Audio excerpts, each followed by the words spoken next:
প্রিয় বন্ধুরা, আমি এর পূর্বে তোমাদেরকে present indefinite tense, present continuous tense দিয়েছিলাম। জানি না তোমরা প্র্যাকটিস করেছো কি না, করলে ভালো, না করলেও ভালো। আজকে তোমাদের জন্য নিয়ে আসছি present perfect tense. Present perfect tense একদম সহজ যদি তুমি বুঝতে পারো। সাবজেক্ট তো প্রথমে সাবজেক্ট নিয়ে আসবে প্রয়োজন অনুসারে। আই, আমি, উই, আমরা, ইউ, তুমি, ইউ, তোমরা, সি, সে, সি, সে, ইটি, হাতে, তারা, যে কোনো একটু সাবজেক্ট নিয়ে আসলে তারপরে হ্যাভ অথবা হ্যাজ হবে। প্রেজেন্ট পারফেক্ট টেন্সে হ্যাভ অথবা হ্যাজ হয়।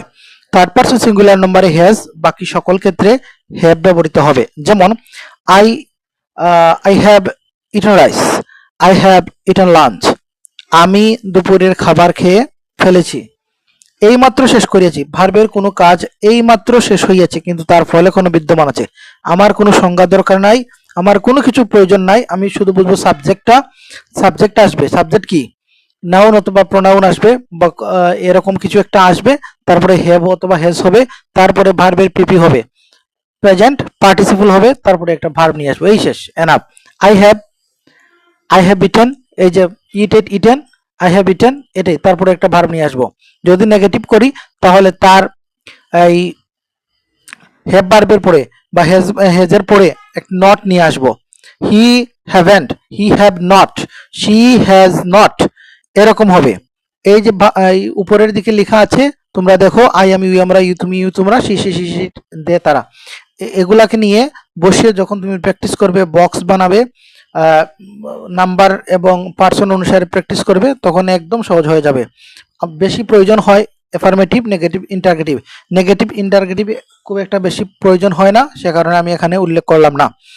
তাহলে নেগেটিভ কি? নেগেটিভ হচ্ছে শি হ্যাজ নট ফিনিশড, এই যে ভার্বের পিপি, ফিনিশ থেকে ফিনিশড চলে এসেছে, হার্ড ওয়ার্ক, সে তার কাজ শেষ করেনি।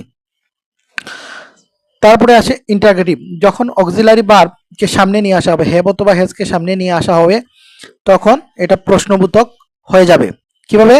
হ্যাভ ইউ সিন, বাকি অংশ ঠিক থাকবে, ভার্বের পিপি আছে সিন, সি থেকে seen. Have you seen the movie, তুমি কি সিনেমাটা দেখেছ? Have you eaten the rice, তুমি কি ভাত খেয়েছো? এরকম এরকম হবে রাইস। তাহলে কি বললাম আবার দেখি, অ্যাফার্মেটিভ, নেগেটিভ, ইন্টারগেটিভ।